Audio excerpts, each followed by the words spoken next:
Olá, é um prazer reencontrar aqueles que eu já tive a oportunidade de conversar, aqueles que eu não tive essa oportunidade ainda. Meu nome é Alisson, professor Alisson Rachid, sou professor de Ética e Estatuto da Advocacia, sou autor do livro Dominando Ética, livro que, graças a vocês, já se tornou uma grande referência no estudo da matéria para aqueles que estão estudando com o objetivo de obter a aprovação no exame de ordem. E nesta breve revisão, que eu já agradeço a presença de cada um de vocês, eu vou colocar um dos pontos, os pontos, na verdade, que mais costumamos encontrar olhando por base os últimos exames. Então eu separei 5 pontos, o top 5, vamos dizer assim, de pontos relevantes que você não pode ir para a sua prova sem ter um conhecimento, sem ter estudado a respeito de cada um desses temas. Vou colocar aqui na nossa tela quais são os pontos que eu vou trabalhar com você durante essa nossa revisão. Então eu separei, em primeiro lugar, vamos falar sobre sociedade de advogados e sociedade unipessoal de advocacia. Não tenha dúvida, tema extremamente relevante. A estatística aqui, ela sempre nos favorece. Segundo, vamos falar sobre incompatibilidades e impedimentos, ponto que quando encontramos na prova também é considerado uma questão difícil. Terceiro item, honorários advocatícios, honorários profissionais, tema de grande incidência, como eu coloquei para você. Em quarto, vamos falar em atividade de advocacia, é aquele tema que abre tanto o Estatuto da Advocacia como também o Regulamento Geral do Estatuto da Advocacia. E em quinto, vamos falar sobre infrações e sanções disciplinares. Infrações e sanções disciplinares também está entre os temas mais cobrados. Eu coloquei aqui na sua tela a capa do livro do Dominando Ética da nossa edição atual, edição do ano de 2025, a sétima edição. Coloquei também o endereço no meu Instagram, no @AlissonRachid. Fique à vontade para enviar qualquer dúvida que você tiver em qualquer ponto da matéria. Não fique com dúvidas nessa matéria. Afinal de contas, a matéria de ética é a matéria que faz a diferença na sua aprovação. Então, qualquer dúvida, não precisa ser nos pontos que eu vou rever com você agora, em qualquer ponto da matéria, em qualquer tema da matéria, quando você estiver estudando, revendo essas informações, ficou com uma dúvida, encaminha para mim no Instagram, eu procuro responder com a maior brevidade, tá bom? No livro Dominando Ética, ao final de cada capítulo, temos as questões daquele tema que acabamos de estudar. Então eu sempre falo que, na minha opinião, a melhor forma de estudar essa matéria é você estudar a teoria e verificar com as questões daquele tema como que esse ponto é cobrado. Porque dessa forma você tem a noção exata de como aquele item que você estudou é cobrado na sua prova. Por isso que eu falo, lá no livro Dominando Ética, ao final de cada capítulo, você encontra as questões, dessa forma você junta a teoria com a prática e o seu resultado com certeza será extremamente positivo. Primeiro ponto que eu separei então para a nossa revisão: sociedade de advogados e sociedade unipessoal de advocacia. Sociedade de advogados e sociedade unipessoal de advocacia. Alisson, por que esse tema é tão cobrado na prova? Simples, o examinador ele pode abrir qualquer um dos diplomas que fundamentam as questões de ética, ele já consegue buscar uma questão a respeito de sociedade de advogados. Como assim? No Estatuto da Advocacia, por exemplo, artigo 15 ao 17b. Então, você que quer fazer alguns apontamentos, Estatuto da Advocacia, artigo 15 ao 17b. O que mais? No Regulamento Geral do Estatuto da Advocacia, você também encontra fundamentos no artigo 37 ao 43. Então, Estatuto da Advocacia, artigo 15 ao 17b, Regulamento Geral do Estatuto da Advocacia, artigo 37 ao 43, e no Código de Ética e Disciplina, artigo 19. Ou seja, em qualquer um dos diplomas que o examinador, que a banca abre, consegue fundamentar uma questão sobre sociedade de advogados. Talvez isso justifique a enorme incidência desse tema na sua prova. Quando falamos em sociedade de advogados, então temos essas duas espécies, essas duas formas: a sociedade de advogados e a sociedade unipessoal de advocacia. Qual é a diferença de cada uma dessas duas formas de sociedade? A sociedade de advogados é a chamada sociedade pluripessoal. É aquela sociedade na qual você tem sócio, na qual você tem sócios. E a sociedade unipessoal de advocacia, como o próprio termo diz, é aquela sociedade que você não tem um sócio. É aquela sociedade na qual você é a titular, na qual você é o titular da pessoa jurídica. Então, se você tem um sócio, você se encaixa em uma sociedade de advogados. Se você não tem sócio ou sócios, você se encaixa em uma sociedade unipessoal de advocacia. Muito bem. Primeiro ponto que eu destacaria para você por aqui seria o nome da sociedade. Temos regra para dar nome a uma sociedade de advogados e também para dar nome a uma sociedade unipessoal de advocacia? Sim, eu já adianto, recordo com você, que nessa matéria temos regras para tudo. Então, para dar nome a uma sociedade de advogados, é necessário o nome ou sobrenome de pelo menos um dos sócios. Nome ou sobrenome de ao menos um dos sócios, seguido de expressão que deixe claro que se trate de uma sociedade de advogados. Nome ou sobrenome de pelo menos um dos sócios, seguido de expressão que deixe claro que se trate de uma sociedade de advogados. Alisson, me dá um exemplo. Mévio Advogados Associados, por exemplo. Túlio Advocacia, por exemplo. E para dar nome a uma sociedade unipessoal de advocacia, qual é a regra?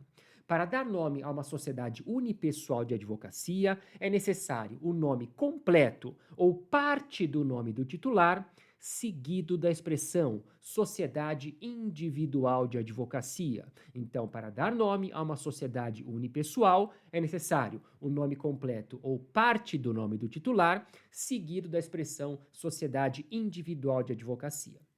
Pronto, já recordamos qual é a regra para dar nome a uma sociedade de advogados e também para uma sociedade unipessoal de advocacia.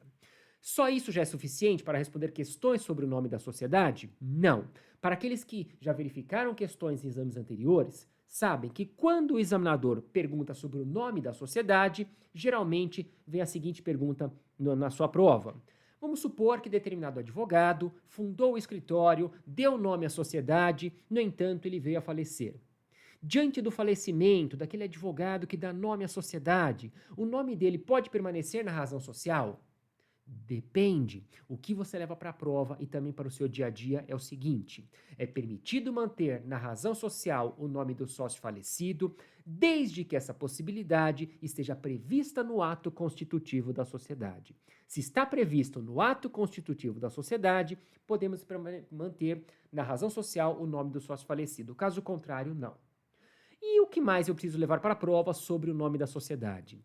Denominação de fantasia. Não, não é permitido adotar denominação de fantasia, seja em uma sociedade de advogados ou uma sociedade unipessoal de advocacia. Muito bem, qualquer pergunta sobre o nome da sociedade, acabamos de recordar. Ainda sobre esse primeiro ponto, sociedade de advogados e sociedade unipessoal de advocacia, todos os itens que eu vou colocar a partir de agora podemos aplicar nas duas formas de sociedade. Combinado? Então, próximo item, registro da sociedade. Onde que uma sociedade deve ser registrada para adquirir a sua personalidade jurídica? Uma sociedade de advogados ou uma sociedade unipessoal de advocacia? Para adquirir a sua personalidade jurídica, deve ser registrada no Conselho Seccional da OAB, correspondente ao local da sua sede. Conselho Seccional correspondente ao local da sua sede. Alisson, pode ser no Conselho Federal? Não. Pode ser na subseção? Não. Pode ser na junta comercial, cartório de registro? Não. Conselho Seccional da OAB correspondente ao local da sua sede. Muito bem, já falamos do nome, já recordamos do registro. Próximo item, responsabilidade.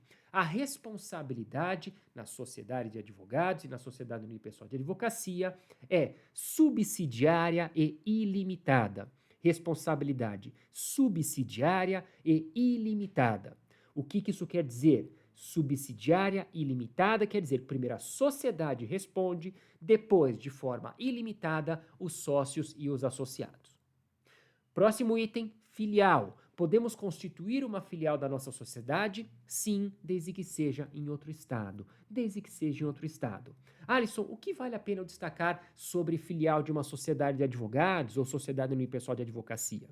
Vale a pena destacar o seguinte: constitui pré-requisito para a abertura de uma filial que todos os sócios promovam a sua inscrição também no local da filial.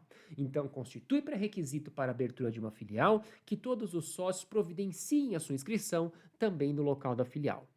Olha como ficou fácil, é lógico, é uma revisão, então estou indo um pouco mais rápido com você. Já recordamos informações sobre o nome da sociedade, sobre o registro, sobre a responsabilidade e sobre a filial. Neste ponto, ainda no primeiro item que eu estou trabalhando com você, o que eu acho que vale a pena destacar? Vale a pena destacar o seguinte: uma questão sobre advogado associado. Advogado associado, o que você vai guardar é a seguinte informação: a sociedade de advogados, qualquer uma delas, pode associar-se com advogados sem vínculo de emprego para a participação nos resultados. Então, guarda essa informação que ela é extremamente importante. A sociedade de advogados pode associar-se com advogados sem vínculo de emprego para a participação nos resultados. É a imagem e a figura do advogado associado. O advogado associado, ele não é empregado, ele tem participação nos resultados.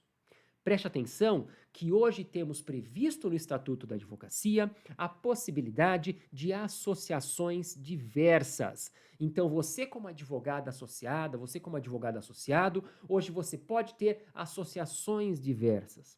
O meu destaque é o seguinte: não podemos confundir advogado associado com sócio. E também com o empregado. Advogado empregado é aquele que observa as características de um empregado, tem salário. Advogado associado, ele não tem salário, ele tem participação nos resultados e ele pode ter associações diversas. O advogado sócio é o dono do escritório. Alice, eu posso ser sócio em mais de uma sociedade de advogados dentro do mesmo estado? Não. Dentro do mesmo estado, não. Então, ao contrário do advogado associado, que você pode ter associações diversas, o advogado sócio, ele não pode integrar mais de uma sociedade dentro do mesmo estado. O que mais que eu colocaria ainda em observação nesse primeiro item, para pularmos para o próximo? Eu colocaria agora também uma informação que foi acrescentada ao Estatuto da Advocacia. Uma sociedade de advogados, seja qualquer uma delas, pode ter como sede, filial ou local de trabalho espaço de uso individual ou compartilhado. Olha que informação interessante de estar na sua prova. Então, hoje, uma sociedade de advogados ou uma sociedade unipessoal de advocacia pode ter como sede, filial ou local de trabalho espaço de uso individual ou compartilhado, com outros escritórios de advocacia ou até mesmo outras empresas, desde que o sigilo profissional seja preservado. Seria aqui uma aposta para a sua prova, tá bom? Então, recordei algumas informações relevantes nesse primeiro ponto, tá bom? Se você acompanha já, por acaso, com o livro, com o Dominando Ética, pegue as questões ao final do capítulo que trata da sociedade de advogados, nesse caso, capítulo 7, e você vai verificar como esse ponto é cobrado na sua prova. Segundo item que eu separei para a nossa revisão: incompatibilidade e impedimento. Incompatibilidade e impedimento. Por que eu separei esse item? Ele é muito frequente na prova? Eu já adianto a você, ele não é tão frequente na prova como o tema que eu acabei de recordar com você, Sociedade de Advogados. Mas eu separei esse ponto na nossa revisão, porque sempre que é cobrado na prova uma questão sobre incompatibilidade e impedimento, eu costumo classificar como sendo uma questão difícil. Infelizmente, muitos candidatos acabam se perdendo por aqui. Como o meu objetivo é que você acerte todas as questões da prova, seja uma questão mais simples ou uma mais complicada, eu coloquei esse ponto para tratar com você. Quando falamos em incompatibilidade e impedimento, a minha sugestão de leitura são dois artigos. Artigo 28, que trata da incompatibilidade, e artigo 30 do Estatuto da Advocacia, que trata do impedimento. Vamos recordar algumas informações? Incompatibilidade, artigo 28. Primeira informação: o artigo 28 do Estatuto da Advocacia é um artigo taxativo. É um artigo taxativo. Alisson, o que quer dizer artigo taxativo? Artigo taxativo quer dizer que as atividades incompatíveis com a advocacia são aquelas que estão previstas no artigo 28 do Estatuto. Você está no artigo 28, você exerce atividade incompatível. Você não está no artigo 28, você não exerce atividade incompatível. Alisson, me dá um exemplo. Eu vou ler com calma, mas quais são as atividades que encontramos no artigo 28 do Estatuto da Advocacia? Eu vou colocar aqui alguns exemplos. Chefes do Poder Executivo. Então, prefeito de um município, governador do estado, presidente da República. Chefes do Poder Executivo, eles estão no artigo 28. Eles exercem atividade incompatível? Quem mais? Membros do Judiciário, membros do Ministério Público. Militares na ativa, policiais, destaque esses dois para sua prova. Militares na ativa, policiais. Todos aqueles que têm competência para lançar, arrecadar, fiscalizar tributos, todos eles estão no artigo 28. Quem mais? Gerentes e diretores de instituições financeiras, seja pública ou privada. Gerentes ou diretores de instituições financeiras, seja pública ou privada. Então, rapidamente, fiz uma leitura com você no artigo 28 para você recordar quem você encontra por lá, mas isso não afasta a sua leitura, não que você vai demorar mais do que 1 minuto para realizar essa leitura em casa, tá bom? Então, eu fiz aqui, destaquei algumas atividades que vocês encontram no 28. Eu preciso decorar essas atividades? De forma alguma. De forma alguma. O que você precisa decorar é o que quer dizer incompatibilidade. Isso você precisa decorar. Incompatibilidade quer dizer proibição total ao exercício da advocacia. Incompatibilidade quer dizer proibição total ao exercício da advocacia. Isso você tem que guardar. Alisson, mas o que quer dizer proibição total? Anota de laranja no caderno para não esquecer. Proibição total quer dizer proibição total. Alisson, mas eu anotei, então agora grifa, que é para não esquecer. Por que eu coloco desse jeito? Porque no dia da prova, o examinador coloca que determinado personagem exerce atividade incompatível. Você sabe que incompatibilidade quer dizer proibição total. Aí ele coloca a alternativa. No entanto, em causa própria, ele pode atuar em causa própria? Não. Por que não pode atuar em causa própria? Porque proibição total quer dizer proibição total.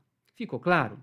Vamos lá. Eu costumo passar, entre aspas, uma dica, uma pergunta para auxiliar você nessa questão. Pergunta no dia da sua prova. Logo mais, para o personagem que está denunciado, se ele possui algum privilégio a mais em relação ao advogado comum.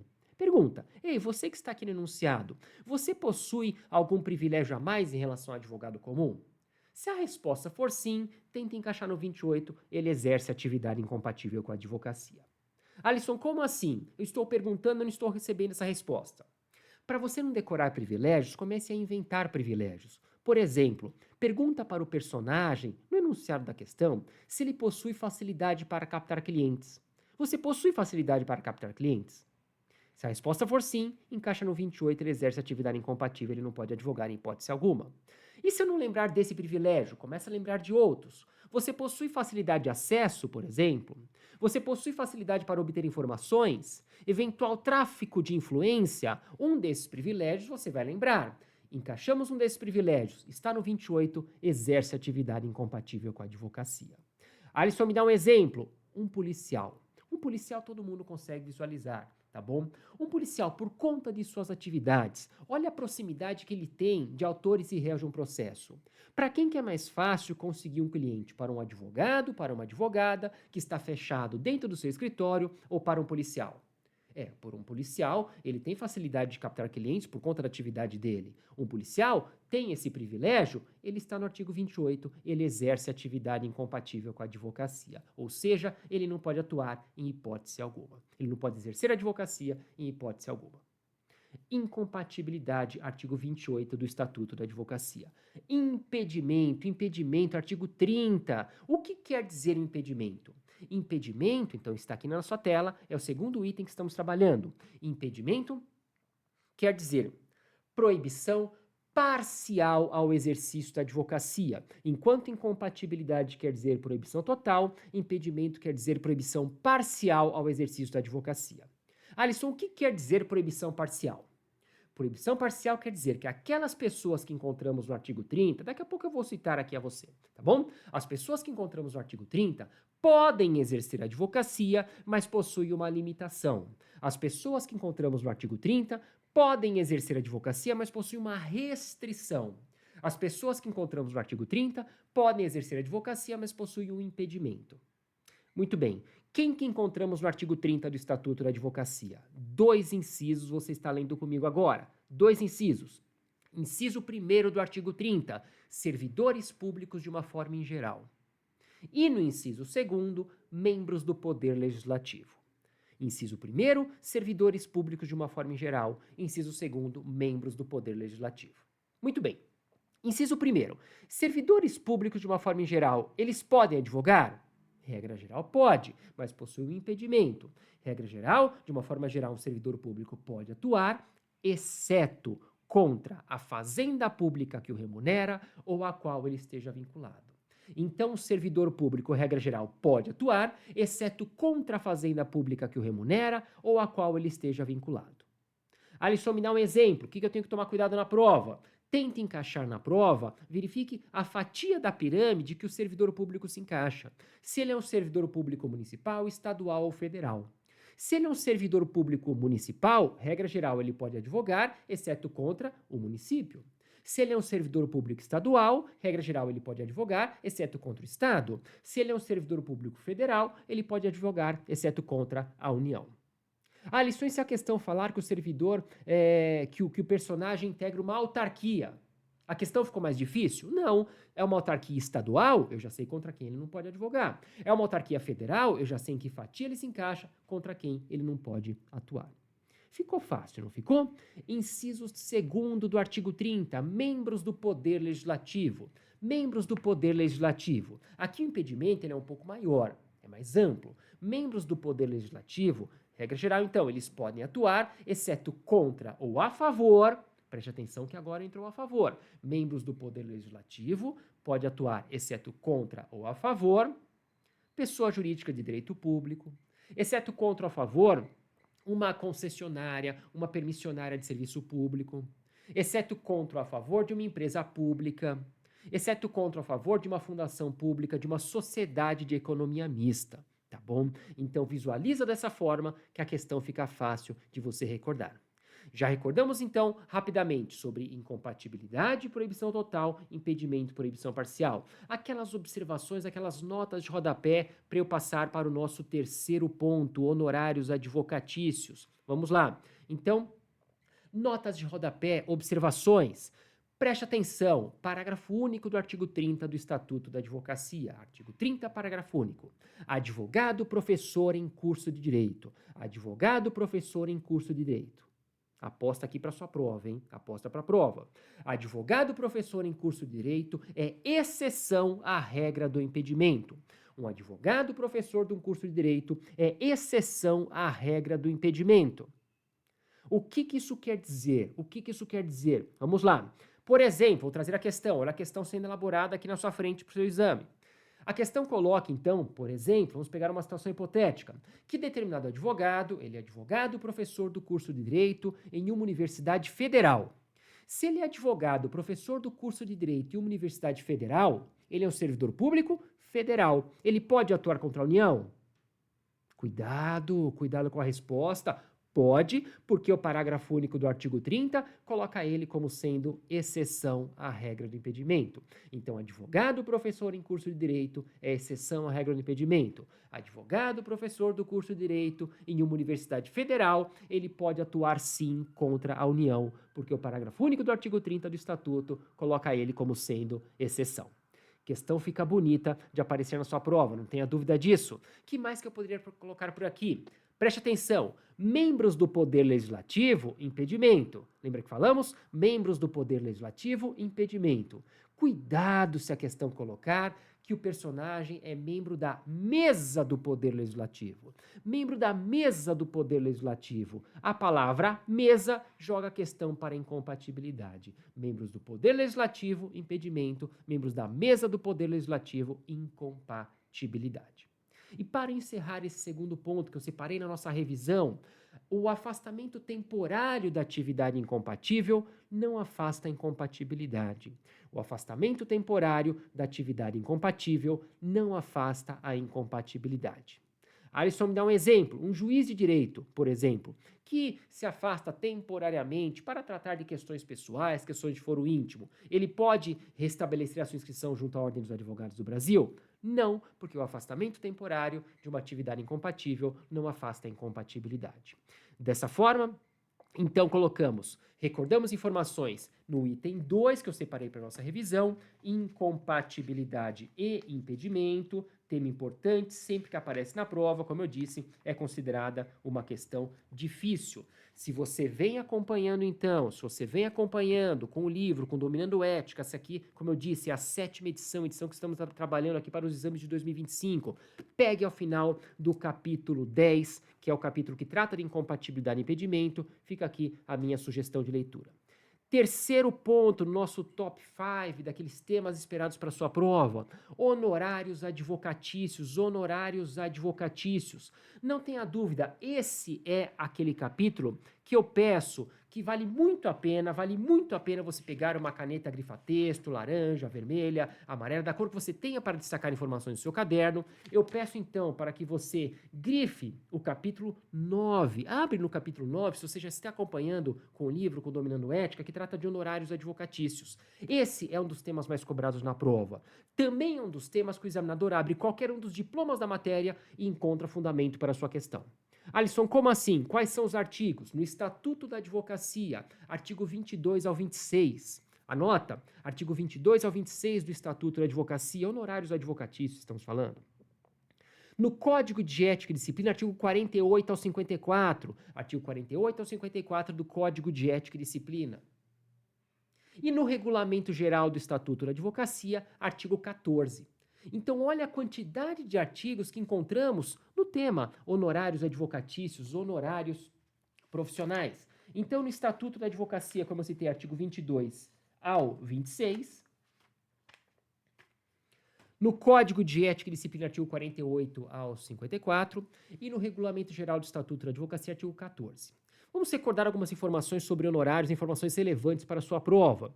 Primeira informação que eu destacaria, espécies de honorários. Podemos encontrar numa questão trabalhando com espécies de honorários. Hoje temos 4 espécies de honorários. Falávamos há um tempo em 3, foi acrescentada mais uma ao Estatuto da Advocacia. Hoje falamos em honorários convencionados, honorários arbitrados, honorários de sucumbência e honorários assistenciais. Honorários convencionados, arbitrados, honorários de sucumbência e honorários assistenciais. Vamos destacar algumas informações. Eu apostaria na sua prova uma questão sobre honorários convencionados. Honorários convencionados, como o próprio termo diz, são aqueles honorários que você convenciona diretamente com o cliente, preferencialmente através de um contrato escrito. Honorários convencionados são aqueles, então, que você convenciona diretamente com o cliente, preferencialmente através de um contrato escrito. Muito bem, quanto mais detalhado for o seu contrato de honorários, menor é a possibilidade de ter uma discussão no futuro. Não tenha dúvida. Afinal de contas, a advocacia, você sabe disso, possibilita uma relação profissional muito longa. Muito longa. Uma relação profissional tão longa como essa que a advocacia possibilita, colocamos dinheiro no meio dessa relação profissional, não tenha dúvida, a chance de ter uma discussão no futuro, ela é grande. Por isso que eu falo, quanto mais detalhado for o seu contrato de honorários, menor é a possibilidade de você ter uma discussão no futuro. Alisson, como assim quanto mais detalhado? O que pode ser cobrado na minha prova? Olhando para o Código de Ética, a partir do artigo 48, você encontra essa previsão. O seu contrato de honorários, no seu contrato de honorários, você pode estabelecer até que momento corresponde à sua atuação. Até que momento corresponde à sua atuação. Você pode encontrar no Código de Ética e Disciplina. Você pode colocar no seu contrato. Olha, cliente, eu vou atuar até a sentença, até a decisão de primeira instância, até a decisão singular. Caso seja necessário recorrer, ingressar com recurso, vamos ter que sentar e conversar novamente. O que mais que eu posso colocar no meu contrato? Coloque no seu contrato eventuais despesas, custos, que você coloque dinheiro do seu bolso. Como é que vai ficar? Quem vai pagar essas despesas? Se é você, se é o cliente, você vai ser reembolsado. Essas informações você pode colocar no contrato. Mencione no contrato que o cliente está ciente dos riscos da demanda, das consequências que podem advir da ação. Os riscos da demanda e as consequências que podem advir da ação. Mencione no seu contrato, peça para o cliente assinar ao lado para que comprove essa ciência que ele tem desses riscos que podem advir. Alisson, como é que eu vou receber o meu contrato, os meus honorários? Você vai receber da forma que você bem convencionar. Eu só falo isso porque está na lei e cai na prova, tá bom? Então preste atenção, se aparecer na prova você vai lembrar. Salvo, lembra, grifa, salvo estipulação em sentido contrário, salvo estipulação em sentido contrário, devemos receber os nossos honorários da seguinte forma: 1/3 ao início do seu trabalho, 1/3 na sentença e 1/3 ao término da sua atuação. Então, salvo estipulação em sentido contrário, devemos receber os honorários da seguinte forma: 1/3 ao início do trabalho, 1/3 na sentença e 1/3 ao término da sua atuação. Agora, preste atenção, eu disse salvo estipulação em sentido contrário. Você pode convencionar de outra forma? Pode convencionar de outra forma. Preste atenção, o seu contrato de honorários é um título executivo extrajudicial. Olha a importância de um contrato bem elaborado. Segunda espécie de honorários, honorários arbitrados. Honorários arbitrados pelo juiz, em duas hipóteses. Primeira hipótese, quando o advogado é contratado de forma verbal. Contratou de forma verbal, não tem um contrato escrito, e o cliente não paga. Advogado contratado de forma verbal que o cliente não paga, quem vai arbitrar os honorários é o juiz de direito. Primeira hipótese. Segunda hipótese, muito mais interessante você encontrar na prova. Temos honorários arbitrados pelo juiz no caso de beneficiários da assistência judicial. Beneficiários da assistência judicial diante da impossibilidade da defensoria pública no local. Então, os honorários arbitrados pelo juiz no caso de beneficiários da assistência judicial diante da impossibilidade da defensoria pública no local. Nesse caso, os honorários são arbitrados pelo juiz, pagos pelo Estado, independente do êxito na ação. Terceira espécie de honorários, honorários de sucumbência. Honorários de sucumbência são aqueles honorários fixados pelo juiz ao término da ação, ao advogado vencedor, que devem ser pagos pela parte vencida. Então, honorários de sucumbência são aqueles honorários fixados pelo juiz ao término da ação, ao advogado vencedor, que devem ser pagos pela parte vencida. Esses são os chamados honorários de sucumbência. O juiz ele vai fixar na sentença. Então, essa sentença que estabelece os seus honorários, sejam os honorários arbitrados ou de sucumbência, é um título executivo judicial. Tudo bem? Bom, os honorários de sucumbência pertencem aos advogados. Pertencem aos advogados, salvo contrato, cláusula ou documento que o advogado dispensa esses honorários. Então, os honorários de sucumbência pertencem aos advogados, salvo contrato, cláusula ou dispositivo que estabeleça de forma diversa. O que quer dizer isso, advogada? Isso quer dizer o seguinte, que os honorários de sucumbência pertencem a você.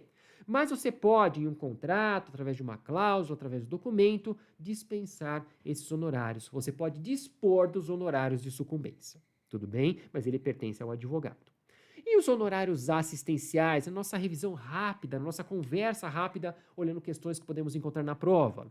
Honorários assistenciais são aqueles honorários também fixados pelo juiz em ações coletivas propostas por entidades de classe. Honorários assistenciais são aqueles honorários fixados pelo juiz em ações coletivas propostas por entidades de classe. Muito bem, estamos trabalhando aqui com o terceiro item na nossa lista, honorários advocatícios. O que vale a pena destacar? O que foi acrescentado ao Estatuto da Advocacia? O examinador gosta de questões atualizadas, lembre-se disso. Bloqueio do patrimônio do cliente. Então, uma questão sobre honorários advocatícios que fala que o seu cliente teve o patrimônio bloqueado. Bloqueio do patrimônio do cliente. Como é que o advogado faz para receber os seus honorários nesse caso? O que foi acrescentado ao Estatuto da Advocacia? Preste atenção. Diante de bloqueio do patrimônio do cliente, foi agora estabelecido no Estatuto que é garantido ao advogado a liberação de até 20% do patrimônio bloqueado para o pagamento dos seus honorários, bem como eventuais gastos para reembolso de eventuais gastos com a defesa. Então, diante do patrimônio do cliente que foi bloqueado, é garantida ao advogado a liberação de até 20% para o pagamento de seus honorários e reembolso de eventuais gastos com as despesas, salvo para os crimes previstos na Lei de Drogas. Salvo para os crimes previstos na Lei de Drogas. Então fica aqui esse detalhe, uma aposta no tema para sua prova. Ainda sobre honorários advocatícios, recorda comigo, não é permitido receber honorários por meio de duplicata. Duplicata, não pode, é característica mercantil. No entanto, podemos receber honorários por meio de cheque ou nota promissória, inclusive levar a protesto diante do inadimplemento. Então, duplicata, não podemos receber honorários por meio de duplicata. Cheque ou promissória é permitido, inclusive levar a protesto diante do inadimplemento. Fica a dica aqui. Alisson, e fatura bancária? Eu posso receber honorários por meio de fatura bancária? Na verdade, eu coloco que depende. Você pode receber honorários por fatura bancária, desde que você convencione, desde que você contrate com o cliente, olha a importância do seu contrato, e diante do não pagamento, diante do inadimplemento, não seja levado a protesto. Então, recebimento de honorários por fatura bancária, você pode, desde que contrate com o cliente, desde que convencione com o cliente e, diante do não pagamento, diante do inadimplemento, não seja levado a protesto. Alisson, honorários em bens é permitido? É permitido receber honorários em bens, desde que você contrate com o cliente dessa forma e o cliente não tenha dinheiro para lhe pagar. Fica atento. Qual é o prazo de prescrição para a cobrança de honorários? 5 anos. Então, prazo de prescrição para a cobrança de honorários, 5 anos. 5 anos a partir de quando? 5 anos a partir do término da relação profissional. 5 anos a partir do término da relação profissional. O seu trabalho nessa questão é verificar o momento que encerrou a relação profissional. Identificou o término da relação profissional, 5 anos a partir daquele momento. Alisson, o que determina o término da relação profissional? Para eu buscar, para eu lembrar aqui na questão. Artigo 25 do Estatuto da Advocacia. O que identifica o término da relação profissional? Por exemplo, 5 anos da renúncia ou da revogação. 5 anos da desistência ou da transação. 5 anos do trânsito em julgado da decisão que estabelecer os honorários. 5 anos do término do contrato, se você tem um contrato com prazo determinado. E 5 anos do término, do encerramento da prestação de um serviço extrajudicial. 5 anos, então, do encerramento da prestação de um serviço extrajudicial. Muito bem. Então, sobre honorários advocatícios, olha quantas informações recordamos. Recordamos espécies de honorários, recordamos aquelas proibições de recebimento em duplicata, colocamos aquelas observações sobre cheque, colocamos também o prazo de prescrição para a cobrança de honorários. E para eu encerrar o tema de honorários advocatícios, eu também apostaria uma questão sobre advocacia pro bono na sua prova, ainda dentro do tema 3, honorários advocatícios. Advocacia pro bono. Para você acertar qualquer questão sobre advocacia pro bono, é só você recordar comigo 3 pontos. 3 pontos. O que é advocacia pro bono, para quem pode ser prestada advocacia pro bono e o que não é permitido quando falamos em advocacia pro bono. Se você levar para a prova esses 3 pontos, você acerta qualquer questão sobre advocacia pro bono. Primeiro ponto, o que é advocacia pro bono? Vamos lá? A advocacia pro bono é a prestação de serviço jurídico de forma gratuita, eventual e voluntária. Guarda, GV. Prestação de serviço jurídico de forma gratuita, eventual e voluntária. Ou seja, quais são as características da advocacia pro bono? Deve ser gratuita, eventual e voluntária. Se no dia da prova uma dessas características você não encontrar no enunciado, não há que se falar em advocacia pro bono.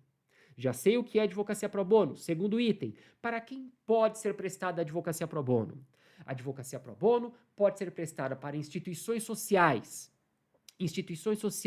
sem fins econômicos, instituições sociais sem fins lucrativos, para seus assistidos e também para pessoas físicas, pessoas naturais, que não tenham condições de contratar um advogado sem comprometer a sua subsistência. Então, a advocacia pro bono pode ser prestada para instituições sociais sem fins lucrativos, sem fins econômicos, para os assistidos dessa instituição social e também para pessoas físicas, pessoas naturais, que não tenham condições de contratar um advogado sem comprometer a sua subsistência. Preste atenção. Eu apostei recentemente na prova uma questão e essa questão estava por aqui. Pode ser prestada advocacia pro bono para uma pessoa jurídica? Cuidado! Essa questão foi cobrada e muitos candidatos erraram a questão porque imaginaram uma empresa. A advocacia pro bono pode ser prestada para uma pessoa jurídica? Pode, desde que se trate de uma instituição social sem fins lucrativos. Afinal de contas, uma instituição social sem fins lucrativos é uma pessoa jurídica. Então, ela pode, desde que se trate de uma instituição social sem fins econômicos, sem fins lucrativos. Já sei o que é advocacia pro bono, para quem ela pode ser prestada. O que não é permitido quando falamos em advocacia pro bono. A advocacia pro bono não pode ter fins políticos, não pode ter fins eleitorais, preste atenção, não pode ter fins políticos, não pode ter fins eleitorais. Não pode visar a captação de causas, a captação de clientela. A advocacia pro bono não pode ter como finalidade a publicidade do escritório. Não é essa a finalidade da advocacia pro bono. Então, não pode ter fins políticos, fins eleitorais, não pode visar a captação de causas, captação de clientela, não pode ter como finalidade a captação de causas, não pode ter a finalidade a publicidade do escritório. Recordamos informações rápidas, falei, é uma revisão rápida aqui daqueles pontos que eu espero que você encontre na sua prova. Próximo ponto, atividade de advocacia. Está aqui na nossa tela, nosso penúltimo item, item 4. A atividade De advocacia, atividade de advocacia. Muito bem, atividade de advocacia é o tema que abrimos a matéria. Tanto o Estatuto da Advocacia como o Regulamento Geral do Estatuto da Advocacia, quando você abre o primeiro ponto, atividade de advocacia. No Estatuto da Advocacia, você está vendo que eu estou passando aqui os artigos, porque você tem um tempinho ainda. Essa é a matéria que você estuda de véspera para a prova, na véspera da prova também, tá? Então, você tem esse tempinho, dá uma lida nesses artigos. Eu separei 5 pontos extremamente cobrados na sua prova. Em cada um desses pontos, eu estou citando os artigos dos diplomas que encontramos no fundamento. Você não vai demorar mais do que 30 minutos para ler todos esses artigos. Eu acho que vale a pena. Tá bom? Então, atividade de advocacia no Estatuto da Advocacia, artigo 1º ao artigo 5º. Artigo 1º ao artigo 5º do Estatuto da Advocacia.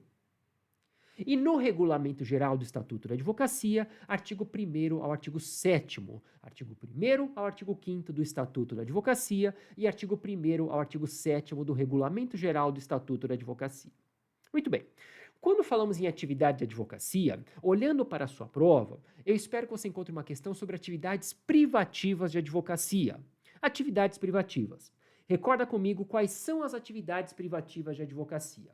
Assessoria e consultoria na área jurídica. Diretoria e gerência jurídica. Visar atos constitutivos de pessoas jurídicas.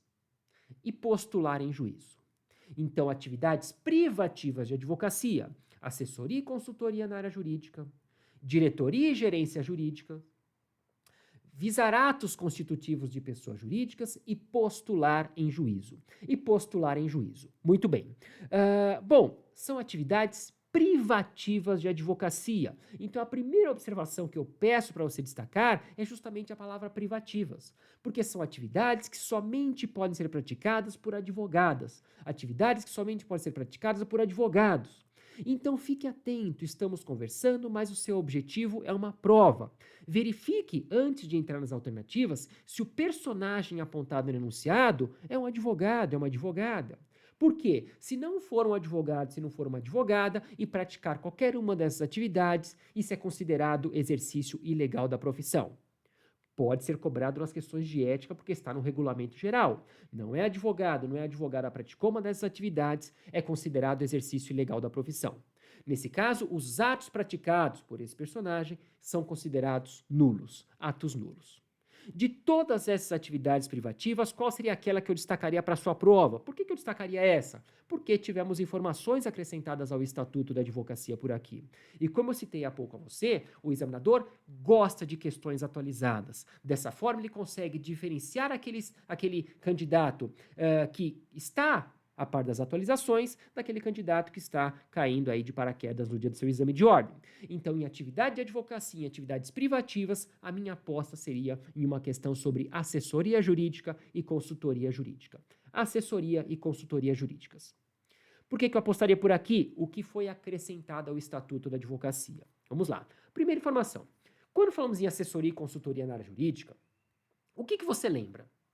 Assessoria e consultoria na área jurídica, lembramos de uma atuação extrajudicial do advogado. Atuação extrajudicial do advogado. Como assim atuação extrajudicial do advogado? É aquele advogado que atua de uma forma preventiva. Atuação extrajudicial do advogado é aquele advogado que atua tentando evitar conflitos. Muito bem, atuação preventiva do advogado. O que foi acrescentado agora? Foi acrescentado que assessoria jurídica, consultoria jurídica, elas podem ser prestadas de modo verbal ou por escrito. Olha que detalhe, mas às vezes é um detalhe que faz a diferença na questão. Assessoria jurídica e consultoria jurídica, elas podem ser prestadas de modo verbal ou por escrito. A critério do advogado e do cliente. A critério do advogado e do cliente. Eu destacaria e do cliente, porque se aparecer na prova, em alguma alternativa, vai falar que é a critério exclusivo de uma das partes, e não é a critério exclusivo, a critério do advogado e do cliente. O que mais foi acrescentado por aqui? Olha que informação interessante. A assessoria jurídica, a consultoria jurídica, elas não dependem.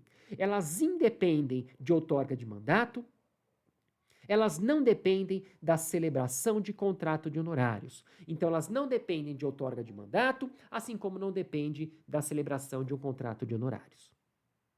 Esses detalhes eu acho que vale uma questão na sua prova, vale a pena na nossa revisão. Ainda dentro das atividades privativas de advocacia, eu colocaria uma pequena observação em postular em juízo. Porque você sabe, eu sei com quem estou conversando, você sabe que postular em juízo é uma atividade privativa de advocacia. Alisson, todos que concluem o curso de Direito, ou estão para concluir um curso de Direito, todos sabem que postular em juízo é uma atividade privativa de advocacia. Só que por aqui temos algumas exceções, algumas hipóteses que temos a dispensa do advogado na postulação em juízo. Eu destacaria uma para a sua prova: habeas corpus. Habeas corpus. Alisson, mas a questão é fácil. Questão fácil também vale um ponto. Preste atenção. Não é exigida a presença de um advogado para impetrar o habeas corpus em qualquer instância, em qualquer tribunal. Não é exigida a presença de um advogado para impetrar habeas corpus em qualquer instância, em qualquer tribunal. Então, preste atenção com essa exceção. Quando aparece na prova, geralmente o examinador coloca informações sobre habeas corpus e mandado de segurança. Não, cuidado. Mandado de segurança exige advogado, a dispensa está em habeas corpus. A dispensa está em habeas corpus. Muito bem, ainda em atividades privativas de advocacia, eu destacaria aqui algumas observações. Aqui, ó, ainda em atividades privativas, estou com você no nosso item número 4. Eu destacaria algumas observações. Exercício efetivo da advocacia. Como se dá o exercício efetivo da advocacia? O exercício efetivo da advocacia se dá com a prática de pelo menos 5 atividades privativas no decorrer de um ano. O exercício efetivo da advocacia se dá com a prática de pelo menos 5 atividades privativas no decorrer de um ano. Alisson, como é que eu comprovo esse exercício efetivo? Através de documentos? Através de certidões que vão atestar que você está praticando essas atividades privativas durante esse período. Qual é a finalidade prática de eu comprovar o exercício efetivo? Concursos públicos, isso mesmo. Temos diversos concursos públicos que estabelecem como requisito exercer efetivamente a advocacia por determinado período. O que é isso? O pessoal bateu nas portas do AB. O AB estabeleceu, então, no artigo 5º do Regulamento Geral do Estatuto, que o exercício efetivo está com a prática de pelo menos 5 atividades privativas no decorrer de um ano. Muito bem, para encerrar esse tema e entrarmos aqui no nosso último ponto, na nossa revisão, na nossa conversa aqui de véspera para a sua prova, tá? Então, em atividade de advocacia, preste atenção se a questão colocar informações sobre o artigo 3º-A do Estatuto da Advocacia. Você já sabe, quando eu falo artigo 3º-A, 2º-A, 7º-B, é atualização na matéria. O artigo 3º-A fala em notória especialização. Vamos lá. Os serviços profissionais de advogado, artigo 3º-A do Estatuto, estou trabalhando aqui. Os serviços profissionais de advogado são considerados técnicos e singulares quando comprovada a sua notória especialização. Os serviços profissionais de advogado são considerados técnicos e singulares quando comprovada a sua notória especialização. O que eu espero que você encontre na prova? Uma pergunta sobre o que é notória especialização. O que é notória especialização? Eu não quero que você decore nada, ainda mais neste momento, faltando aqui pouco para a sua prova. Então, notória especialização, entende comigo, vai ficar mais fácil. É um conceito. Notória especialização é um conceito que observa diversos elementos. Que deixam claro que a sua atuação como advogada, é a mais indicada para o cumprimento adequado do objeto do contrato. Então, notória especialização é um conceito que observa diversos elementos que deixam claro que a sua atuação como advogado, como advogada, é a mais indicada para o cumprimento adequado do objeto do contrato. Alisson, como assim elementos que deixam claro que a minha atuação é mais indicada naquela situação? Elementos, por exemplo, o seu estudo. Você está estudando, não está? É claro que você está estudando, você está fazendo o quê? Então, o seu estudo deixa claro que você é a pessoa mais adequada para resolver aquela situação. A sua estrutura, olhando para uma sociedade de advogados. A sua experiência. Todos esses elementos deixam claro que você é essencial. Olha a essencialidade da advocacia, tá? Você é essencial para cumprir com aquele objeto do contrato. Esse seria o conceito de notória especialização que eu apostaria aqui uma questão na sua prova. E o último ponto que eu separei para nossa revisão, infrações e sanções disciplinares. Infrações e sanções disciplinares. Não tenha dúvida, Tema também entre os mais cobrados na matéria de ética. Estou com o livro em mãos aqui, no capítulo 12, infrações e sanções disciplinares, artigo 34 ao 43 do Estatuto da Advocacia. Artigo 34 ao 43, 3443 do Estatuto da Advocacia. Vale a pena a leitura, vale a pena a leitura. Como eu falei, peguei aqui os pontos mais cobrados para sua revisão de véspera. Bom, dentro das infrações e das sanções disciplinares, eu apostaria uma questão em suspensão. Sanção de suspensão. Vamos fazer uma breve recordação. Quais são as sanções? Quais são as punições que o AB pode aplicar a seus inscritos? Aqui, infrações e sanções disciplinares. As sanções que o AB pode aplicar a seus inscritos são censura, suspensão, exclusão e multa. Censura, suspensão, exclusão e multa. Essas são as punições, essas são as sanções disciplinares que o AB pode aplicar a seus inscritos. Dentro da censura, da suspensão, da exclusão e da multa, a minha aposta para a sua prova é uma questão sobre suspensão. Vou fazer uma pergunta, responda para mim, tá? Me envia no Instagram, no @AlisonRachid, coloquei aqui na sua tela, então, aqui embaixo, @AlisonRachid, me envia a sua resposta, que eu quero ter essa ideia, tá? Responde para mim, o que a suspensão faz? Não precisa ter medo, responda, o que a suspensão faz? Se você respondeu, ou pelo menos pensou que a suspensão suspende, é isso que eu espero que você responda. A suspensão suspende. Mas vai ser esta a pergunta da prova? É claro que não. Vamos lapidar, vamos melhorar um pouco essa resposta. A suspensão, regra geral, impede o exercício da advocacia em todo o território nacional por 30 dias a 12 meses. Então, a suspensão, regra geral, ela impede o exercício da advocacia em todo o território nacional por 30 dias a 12 meses. 30 dias a 12 meses. Muito bem. Imagina só, para quem depende do exercício da advocacia, ficar um ano sem poder atuar, a situação é muito grave. A situação é muito grave, tá bom? Só que eu falei regra geral. Então quer dizer que temos algumas exceções? Temos duas exceções que eu destacaria para você agora.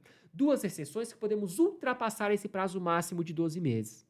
Primeira exceção, advogado suspenso por deixar de prestar contas ao cliente de quantias recebidas dele ou de terceiros por conta dele. Advogado suspenso porque deixou de prestar contas ao cliente de quantias recebidas dele ou de terceiros por conta dele.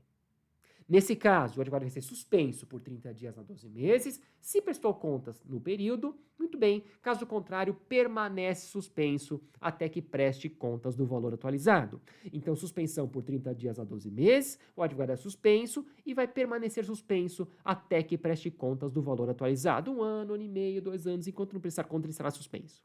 Primeira exceção, podemos ultrapassar o prazo máximo de 12 meses. Segunda exceção é a chamada suspensão por erros reiterados. Suspensão por erros reiterados, que evidenciam erros reiterados que sinalizam inépcia profissional. O que é inépcia profissional? Inépcia profissional é o desconhecimento da técnica jurídica de forma reiterada. Inépcia profissional é o desconhecimento da técnica jurídica de forma reiterada. Tá bom? Mas não só inépcia profissional. Erros de português, desconhecimento da linguagem, também colocamos como dentro de erros reiterados. Erros de português, então, inépcia profissional, que é o desconhecimento da técnica jurídica de forma reiterada, ou o desconhecimento da linguagem, colocamos a questão por aqui.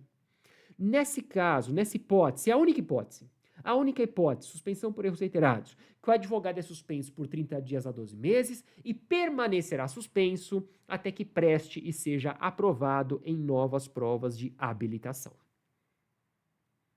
Dá medo, né? Até que preste e seja aprovado em novas provas de habilitação. É a única hipótese que temos essa possibilidade. Bom, suspensão, eu vou dar aqui alguns exemplos de infrações que temos como consequência a suspensão. Alguns exemplos de infrações que implicam na suspensão. Bom, a maior dica que eu vou passar para você nessa revisão é a dica de um tracinho. Pegue o S de suspensão e coloque um tracinho no S de suspensão. Quando você pega o S de suspensão e coloca um tracinho, você olha para os seus apontamentos e você vai lembrar do quê? De dinheiro.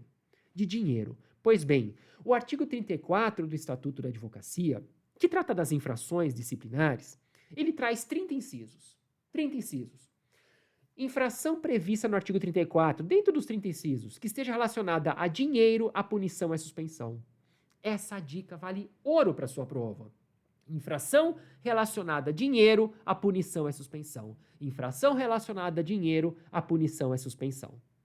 Alisson, me dá um exemplo. Claro, acabei de colocar para você. Deixar de prestar contas ao cliente de quantias recebidas dele ou de terceiros por conta dele. Deixar de prestar contas ao cliente de quantias recebidas dele ou de terceiros por conta dele, isso é o quê? Dinheiro, qual é a punição? Suspensão.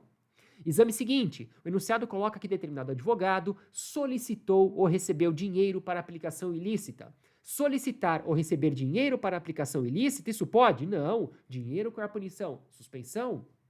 Alisson, me dá outro exemplo, indo para um ano de prova. A questão diz que determinada advogada solicitou determinado valor para participar de uma audiência em nome do seu cliente, solicitou, recebeu determinado valor para distribuir uma ação e sem qualquer justificativa não compareceu na audiência. Aí você começa a se deparar com termos locupletação, enriquecimento ilícito, enriquecimento indevido às custas do cliente. Isso pode? É claro que não. Isso lembra o quê? Dinheiro, qual é a punição? Suspensão. Infração relacionada a dinheiro, a punição é suspensão. Dica que literalmente vale ouro na sua prova. Ainda em suspensão, cuidado, reincidência em infração, não precisa ser a mesma infração. Reincidência em infração, hipótese de suspensão. Reincidência em infração, hipótese de suspensão. O que mais que eu poderia colocar por aqui? A prática de conduta incompatível com a advocacia pelo advogado de forma habitual. O advogado que de forma habitual pratica conduta incompatível com a advocacia. Praticar conduta incompatível com a advocacia de forma habitual, isso não pode, isso é uma infração. Qual é a consequência? Suspensão. Que eu espero que você encontre na prova. Não uma questão direta. Você não vai encontrar uma questão direta. É improvável que você encontre uma questão direta. Eu espero que você encontre uma questão onde o enunciado é enorme, tá? De 10, 12, 15 linhas, vai trazer aqui uma situação hipotética para você interpretar e buscar alternativa. O enunciado coloca que determinado advogado pratica uma conduta de forma habitual, para que você, com toda a calma e tranquilidade, interprete se aquela conduta informada no enunciado de forma habitual, aquela conduta praticada no enunciado de forma habitual é incompatível. É incompatível, ele comete uma infração e estará sujeito à sanção de suspensão. Alisson, me dá um exemplo de conduta incompatível com a advocacia, olhando para a questão da habitualidade. Embriaguez habitual. Embriaguez habitual. Não só embriaguez habitual, toxicomania também colocamos por aqui. Embriaguez habitual, toxicomania, jogos de azar não autorizados por lei, também é considerado como conduta incompatível com a advocacia. Jogos de azar não autorizados por lei, pode aparecer na prova, preste atenção, tá bom? Incontinência pública escandalosa. Incontinência pública escandalosa. Eu concordo com você que em algumas hipóteses o advogado, no calor da discussão, na defesa dos direitos, dos interesses do seu cliente, acaba se exaltando. Tudo bem, de vez em quando, ok, mas sempre não. Caracterizou incontinência pública escandalosa, é de forma habitual, é conduta incompatível com a advocacia, de forma habitual, não tenha dúvida, suspensão. E a minha grande aposta para a sua prova, por isso que eu selecionei esse tema aqui em infrações e sanções disciplinares, a minha grande aposta para uma questão de infrações e sanções.